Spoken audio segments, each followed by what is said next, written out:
시청자 여러분 안녕하십니까? 10월 17일 목요일 JCN 모닝뉴스 시작합니다. 2028 국제정원 박람회 유치를 계기로 울산시가 녹색도시 울산, 정원도시 울산 가꾸기에 더욱 박차를 가하고 있는 분위기입니다. 울산시가 그동안 지자체별, 기관별로 제각각이었던 울산 지역 녹지 분야 업무를 체계적으로 추진하기 위해 도심 녹화협의체를 만들기로 했습니다. 전우수 기자가 보도합니다. 울산시와 시설공단 그리고 구군에서 녹지 분야 업무를 맡고 있는 공무원들이 현장 간담회라는 이름으로 처음으로 한자리에 모였습니다. 2028년 국제정원 박람회의 성공 개최와 산업도시에서 정원도시로 발전하기 위해 녹지 분야 현장 근로자들의 의견을 수렴하기 위한 자리입니다. 울산을 좀 이렇게 아름답게 좀 가꿔야 되겠다. 이 산업수도 공업도시 이미지를 정원도시 이미지로 좀 바꿔야 되겠다. 이미 우리는 조성되어 있던 여러 가지 녹지 시설이 굉장히 많습니다. 이걸 그대로 방치를 하고. 울산시와 각 구군에서 관리 중인 녹지는 가로수와 공원, 정원, 수목원 등 전체 2,914헥타르에 달합니다. 울산 도심에서 접하는 생활권 도시숲 면적은 전국 평균 1인당 11.48제곱미터의 2배가 넘는 26.29제곱미터로 전국 최고입니다.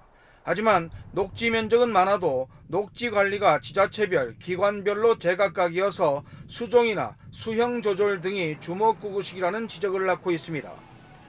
울산시는 이 같은 문제점 개선을 위해 녹지 분야 관련 기관들의 유기적인 협의와 녹지 관리의 체계적인 추진을 위한 도심 녹화 협의체를 만들기로 했습니다.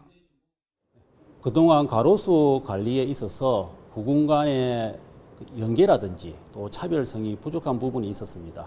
이러한 부분에 대해서 앞으로 협의체를 구성을 해서 체계적으로 관리해 가도록 하겠습니다. 공업 일변도의 울산 이미지에서 벗어나 정원도시로의 도시 브랜드 가치를 높이기 위한 변화의 모색입니다. 간담회에서는 또 울산시가 추진했거나 추진 중인 주요 녹화 사업 추진 계획도 공개됐습니다. 울산시는 2028 국제정원 박람회를 위한 삼산 여천 매립장 정원화 사업을 2028년 4월까지 마친다는 계획입니다. 사업비만 2천억 원이 투입됩니다. 김득겸 시장은 이곳을 활용해 국제아트센터나 수상교통 중심지로 조성하는 등의 보관도 밝혔습니다. 태화강 전망대 일원 남산문화광장 조성 사업도 335억 원을 투입해 내년까지 마무리합니다. 태화루 용금소 스카이워크 설치는 내년 4월까지 마무리하고 중구 태화동 먹거리 단지 일원에 추진 중인 정원지원센터는 올해 말까지 완료하기로 했습니다. 국제정원 박람회 유치를 계기로 정원도시 울산을 가꾸기 위한 행정적 노력이 한층 속도를 내고 있습니다. JCN 뉴스 전우수입니다. 천창수 울산시 교육감이 한강 작가의 노벨문학상 수상을 계기로 독서 인문교육 활성화를 주문하고 나섰습니다. 천 교육감은 한강 작가의 노벨문학상 수상을 계기로 학생이나 학부모들의 독서나 글쓰기도 많아질 거라 생각한다며 학교별 독서 행사 등 독서교육 활성화 방안을 마련해달라고 각 부서에 전달했습니다. 시교육청은 교육과정과 연계한 한 학기 한 권 읽기를 운영 중이라며 오는 21일까지 학생 저자책 공모전을 열고 오는 19일과 26일엔 중고등학생 대상 인문학 교실을 운영할 예정이라고 밝혔습니다. 울주 군립병원을 리모델링할 설계업체가 선정됐습니다.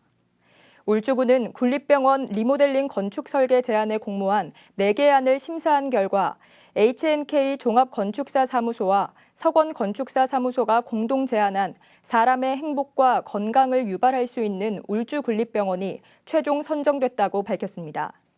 울주군은 최종 당선작을 바탕으로 내년 4월까지 설계를 마치고 100억 원가량을 들여 울주 군립병원을 리모델링한 뒤 오는 2026년 3월 개원할 계획입니다. 건설업 부진으로 관련 취업자 수가 크게 줄어든 것으로 나타났습니다. 동남지방 통계청에 따르면 지난달 울산의 취업자 수는 57만 9천 명으로 전년 대비 5천 명 늘었지만 취업 준비생을 포함한 실업자 수도 4천 명 늘면서 실업률은 3.6%를 기록했습니다. 특히 산업별로는 건설업 일자리가 전년 대비 7천 명이나 감소했습니다. 한편 올해 3분기 울산 지역 실업률은 3.4%를 기록했으며 15세에서 29세의 실업률은 9.5%를 보였습니다. 지난달 울산의 수출과 수입이 모두 감소했습니다. 울산세관에 따르면 지난달 울산의 수출액은 석유와 화학 제품의 수출이 줄어들면서 전년 동월 대비 10.4% 감소한 70억 5천만 달러를 기록했습니다. 수입도 원유와 석유 제품의 수입 감소로 인해 전년 동월 대비 16.4% 감소한 53억 1천만 달러를 기록했으며 무역 수지는 120개월 연속 흑자를 기록했습니다.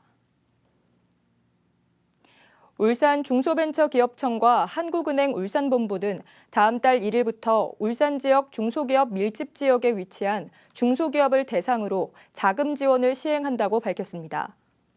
이에 따라 울산중기청의 추천서를 받은 기업은 금융기관을 통해 저리로 자금을 지원받을 수 있어 대출금리 감면 혜택을 받을 수 있습니다. 울산시청 직원식당이 내부 보수 공사를 하면서 3개월간 휴관에 들어갔습니다. 임시로 인근에 직원식당이 마련됐지만 수용 인원이 제한돼 많은 직원들이 외부 식당을 이용할 수밖에 없는 상황인데요. 직원들이 몰리자 인근 식당가엔 웃음꽃이 피었습니다. 라경훈 기자가 보도합니다.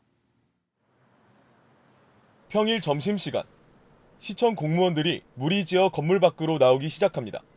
이들이 향하는 곳은 직원식당이 아닌 외부식당. 직원식당이 내부 공사로 문을 닫았기 때문입니다. 하루 평균 800여 명이 이용하고 있는 이곳 직원식당이 내부 공사 문제로 3개월 동안 문을 닫으면서 직원들은 외부 식당으로 발걸음을 돌리고 있습니다. 덕분에 인근 식당가는 모처럼 활기를 띠고 있습니다. 평상시보다는 어제 좀 많이 는 것 같아서 듣기로는 뭐 시청에서 이제 구내식당이 수리를 한다고 해서 저희 쪽으로 많이 유입이 된 것 같아서 조금씩 늘어나고 있는데 뭐 매출이 좀 더 증가되면서 좀 더 좋아지지 않을까 기대는 하고 있습니다. 반면 직원들은 점심값 부담이 커졌습니다. 울산시가 인근에 임시식당을 마련했지만 기존 직원식당 이용객의 3분의 1 정도만 이용이 가능합니다. 사실 3,000원에 식사를 하기 요새 어렵잖아요. 기존 직원 식당보다 밥값이 부담이 되기는 해서 임시 직원 식당을 이용하지 못하는 날에는 도시락을 준비를 하거나 인근에 가성비 좋은 식당을 찾으려고 하고 있습니다. 울산시는 가급적 모든 직원들이 임시 식당을 돌아가며 이용할 수 있도록 할 방침입니다. 급식 종사자의 안전과 건강을 확보하고 방문한 직원들이 편리하게 이용할 수 있도록 환경 개선 공사를 16년 만에 대대적으로 하는 공사입니다. 이 기간 동안 직원들이 급식이 좀 불편하더라도 많은 양해 부탁드립니다. 또 단체 도시락 등 직원들의 점심값 부담을 덜어주기 위한 여러 방안을 고민하고 있습니다. JCN 뉴스 라경훈입니다. 코로나19 여파로 중단됐던 울산 배축제가 5년 만에 다시 열립니다. 올해로 23회째인 이번 울산 배축제는 오는 18일부터 20일까지 사흘간 범서생활체육공원과 울산 원예농협 하나로마트 일대에서 열리며 배 농가들의 배 품평회와 직거래 장터, 울산 농산물 깜짝 경매 등 다양한 프로그램이 펼쳐집니다. 울산대학교 병원 외상전담 김무성 간호사가 2024년 제12회 대한외상간호학회 추계 학술대회에서 최우수 논문상을 수상했습니다. 김 간호사는 지난 2021년부터 2년간 울산대 병원에 내원한 산업재해 중증 외상 환자 147명을 대상으로 중증도와 간호행위 등을 분석해 학회의 우수한 평가를 받았습니다. 김 간호사의 이번 연구는 산업재해 중증 외상 환자에 대한 간호 행위를 표준화하는 데 중요한 기초 자료로 활용될 걸로 기대되고 있습니다. 울산연구원이 울산시 출자 출연기관 경영실적 평가에서 최고 등급인 가를 받았습니다. 울산연구원은 지난해 경영실적에 대한 평가에서 기관장의 노력과 업무의 효율성, 가족 친화적 직장 문화 등에서 좋은 평가를 받아 대상 기관 중 가장 높은 점수인 94.94점으로 최고 등급 가를 획득했다고 밝혔습니다. 울산연구원이 경영평가에서 최고 등급인 가를 받은 것은 지난 2001년 개원 이후 처음입니다. 울산대학교가 영국의 글로벌 대학평가 기관인 THE의 2025 세계대학 평가에서 국내 14위에 올랐습니다. THE가 올해 115개국 2,092개 대학을 대상으로 연구의 질과 교육 여건, 연구 환경, 산학 협력 등을 평가한 결과 울산대는 국내 14위, 세계 501위에서 600위권으로 경북대, 부산대와 함께 비수도권 종합대학 1위에 올랐습니다. 울산대는 이외에도 올해 세계대학 랭킹센터 평가에서 국내 9위, 세계 406위를, 미국 US 뉴스앤월드 리포트 세계대학 평가에선 국내 13위, 세계 743위에 올랐습니다. 유니스트 연구팀이 물방울 충격과 강한 수압에도 물이 표면에 스며들지 않고 쉽게 떨어지는 초발수 표면을 개발했습니다. 유니스트 에너지화학공학과 이동욱 교수팀은 잎벌레에서 발견되는 오목한 생체 구조를 모방해 가혹한 환경에서도 물의 흡수를 잘 막을 수 있는 오목기둥 형태의 표면을 구현하는 데 성공했습니다.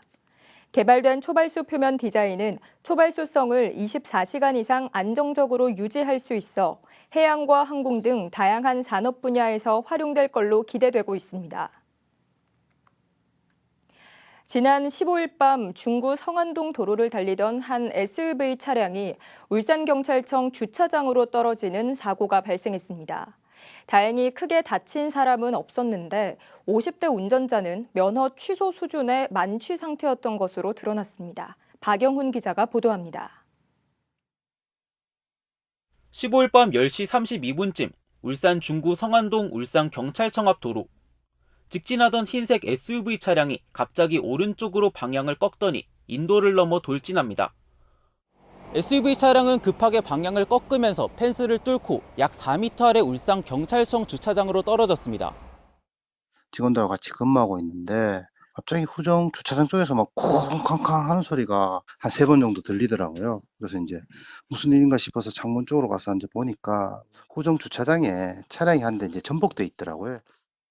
떨어진 차량은 차량 앞부분이 파손되면서 완전히 전복됐지만 50대 남성 운전자는 큰 외상 없이 걸어 나온 걸로 전해졌습니다. 다행히 당시 아래엔 다른 차량이나 사람이 없어 펜스와 가로수 등이 파손된 것 외엔 큰 추가 피해는 없었습니다. 저희가 그 인근에 거점 근무를 하다가 이제 신속히 출동을 했고 사람들이 좀 서 있었거든요. 다행히 다친 사람도 없고 운전자도 뭐 이미 내린 상태였고 119가 물어도 뭐 병원 안 가도 된다 할 만큼. 하지만 운전자가 횡설수설하는 걸 이상하게 여긴 경찰. 음주 측정을 해보니 운전자는 혈중 알코올 농도가 면허 취소 수준인 0.08%를 넘은 만취 상태였습니다. 경찰은 이번 사고를 음주운전 사고로 보고 사고 차량의 블랙박스와 인근 CCTV를 확보해 자세한 사고 경위를 조사하고 있습니다. JCN 뉴스 박영은입니다. HD 현대중공업이 독자 개발한 해상풍력 부유체 모델이 미국 선급 기본 인증을 받았습니다. 인증을 받은 모델은 15메가와트급 중심형과 18메가와트급 편심형 부유체로 파고가 높고 풍속이 빠른 동해에서도 우수한 성능과 구조적 안정성을 제공할 수 있도록 설계했다고 현대중공업 측은 전했습니다. HD 현대중공업 관계자는 이번 부유체 개발을 통해 국내 해상풍력 산업의 조기 활성화에 기여할 수 있을 것으로 기대한다고 말했습니다. 민주평화통일자문회의 제21기 울산지역회의가 어제 오후 울산시티 컨벤션에서 자문위원 등 300여 명이 참석한 가운데 열렸습니다.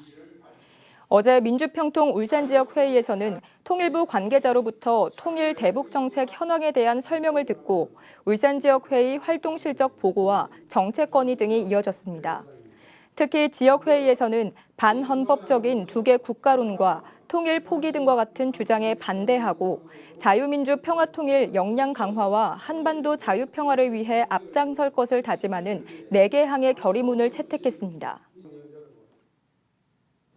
울산시는 야외 활동이 잦은 가을철을 맞아 진드기에 의한 쯔쯔가무시증 발생에 각별히 주의해 줄 것을 시민들에게 당부했습니다.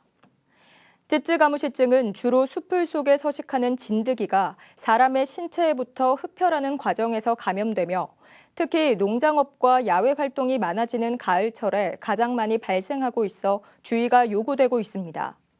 한편 지난 3년간 울산에서 발생한 쯔쯔가무시증 환자는 모두 714명으로 특히 11월에 전체의 70%인 501명에 달하는 등 가을에 집중되고 있습니다. 울산 북구에 거주하는 저소득층 대학 신입생에게 내년부터 생활비 장학금이 지원됩니다. 북구교육진흥재단은 내년부터 저소득층 대학 신입생에게 월세 등 생활비 명목의 생활비 장학금을 신규로 지원할 계획이라고 밝혔습니다. 생활비 장학금은 국가 장학금과 중복 지원이 가능하고 선정된 저소득층 대학 신입생은 입학 시 한 번 100만 원을 지원받게 됩니다. 한국산업인력공단은 어제 울산 지역 내 다양한 업종의 소상공인을 대상으로 홍보 서비스 지원에 나선다고 밝혔습니다. 이에 따라 울산 소상공인이 이메일과 유선 전화 등으로 지원 신청을 하면 공단 미디어실에서 직접 나와 상품을 촬영하고 온라인에 업로드할 수 있도록 제작해 홍보물을 제공하게 됩니다. JCN 모닝뉴스를 마칩니다. 함께해 주신 여러분 고맙습니다.